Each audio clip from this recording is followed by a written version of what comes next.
Votre invité ce matin, Marc Ferracci, le ministre chargé de l'Industrie et de l'Énergie. Bonjour Marc Ferracci. Bonjour. Les chiffres du chômage viennent de tomber pour le dernier trimestre 2024, moins 0,1%. C'est une toute petite baisse à 7,3% de la population active, avec tout de même un petit bémol. Le nombre de la population en CDI, lui, recule. Est-ce que vous voyez tout de même ce matin une bonne nouvelle dans ces chiffres ? Oui, c'est quand même une bonne nouvelle. Ça montre que les fondamentaux du marché du travail sont solides. Ça montre que le chômage baisse un petit peu, que l'emploi résiste, même si dans un certain nombre de filières, notamment des filières industrielles, il y a des difficultés, il ne faut pas se le cacher. Mais il y a aussi beaucoup d'emplois à pourvoir, beaucoup de tensions de recrutement, beaucoup d'entreprises qui cherchent à recruter.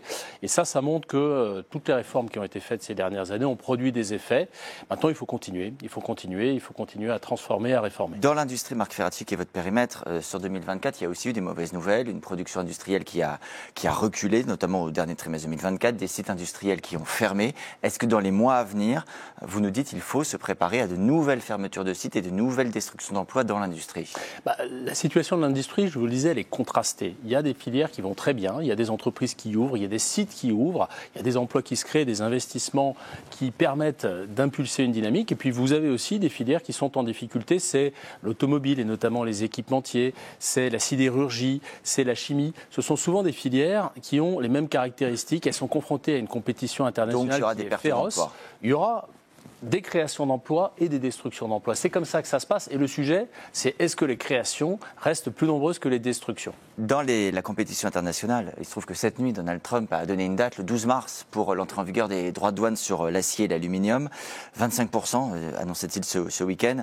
Bon, la France n'est pas le premier exportateur, loin de là, sur ces matières. Est-ce que, tout de même, il faut se préparer à un effet Trump sur notre industrie ? Oui, ça peut avoir des effets indirects, parce que certains pays qui exportent beaucoup aux États-Unis, comme la Chine, peuvent trouver demain dans l'Europe et dans la France des débouchés pour leurs produits, et notamment pour l'acier. Or, nous le savons, aujourd'hui, notre sidérurgie, elle est en difficulté. Donc on peut se récupérer avec des produits moins chers qui arriveraient soudainement sur le marché. C'est déjà le cas. Il y a aujourd'hui beaucoup d'acier chinois qui rentrent en Europe et nous nous battons au niveau européen pour imposer ce qu'on appelle une clause de sauvegarde, c'est-à-dire limiter les importations d'acier chinois en Europe, pour imposer aussi une taxation carbone aux frontières, parce que vous savez que l'acier chinois, il est produit avec des méthodes qui utilisent beaucoup d'émissions de CO2, et nous souhaitons qu'on privilégie d'une part l'acier européen et qu'on privilégie des techniques qui sont axé vers la décarbonation. Donc il faut s'attendre à ce qu'il y ait des effets des tarifs de Donald Trump. Il faut que l'Europe réponde de manière unie, parce que la stratégie de Donald Trump, on la connaît, c'est de diviser les Européens. Il va commencer à discuter avec chaque pays pour essayer de trouver des deals, de trouver des transactions. Pays par pays. Il a déjà commencé d'ailleurs. Donc il faut rester unis et puis il faut répondre de manière ferme. L'Europe est capable de le faire, elle l'a fait par le passé et j'espère que ça va se passer très très vite. Vous avez donc le périmètre de l'industrie, mais également de l'énergie. Il se trouve que Emmanuel Macron en a parlé hier au sommet sur l'intelligence artificielle,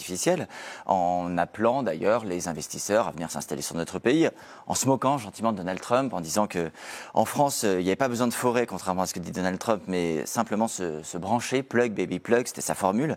On doit quand même rappeler, Marc Ferracci, que les derniers hivers, on a quand même demandé aux Français de limiter leur consommation, de faire la sobriété énergétique pour que nos centrales tiennent le coup. Ça a de quoi déconcerter.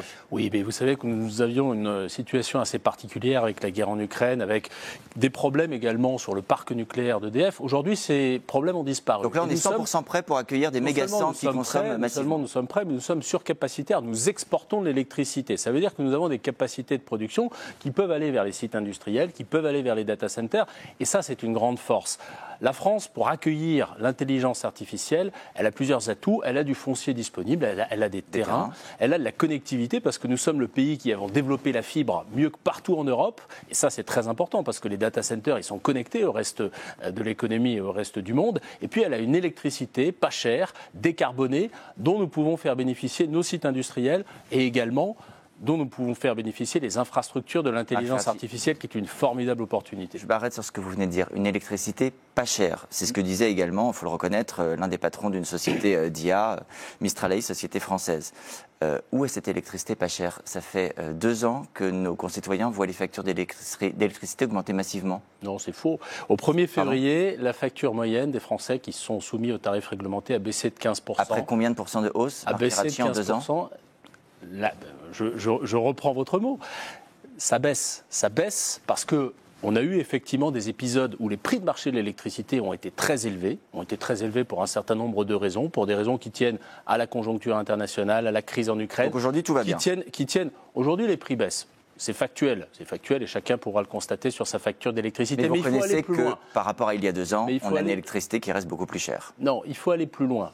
Ce que je reconnais, c'est que nous devons faire des efforts. Nous devons faire des efforts pour que nos citoyens, nos concitoyens et nos entreprises, en particulier les entreprises industrielles, aient accès à une électricité à meilleur prix, à meilleur marché. Et c'est particulièrement important pour les industriels parce que vous savez, quand vous investissez dans des grands projets, notamment des projets pour décarboner votre production, avec des fours électriques par exemple dans la sidérurgie, eh bien vous avez besoin de visibilité à long terme et d'avoir des tarifs faibles. C'est ce qui est en train d'être négocié entre EDF et les industriels. Et en tant que ministre de l'Industrie et de l'énergie, eh bien j'accompagne cette négociation afin de donner de la compétitivité à nos entreprises industrielles. Dans le message au patron, Emmanuel Macron disait aussi ce week-end, soyez patriotes. Être patriote quand on est chef d'entreprise, c'est quoi? C'est accepter de payer ses impôts sans broncher?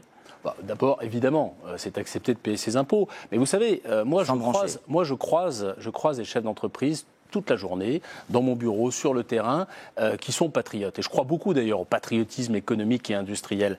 Ce sont des gens qui créent des emplois dans les territoires, ce sont des gens qui traitent bien leurs fournisseurs, et notamment dans certaines filières où la relation entre les donneurs d'ordre et les fournisseurs, entre les grosses entreprises et les petites, est parfois un peu compliquée. Vous avez des entreprises qui jouent le jeu.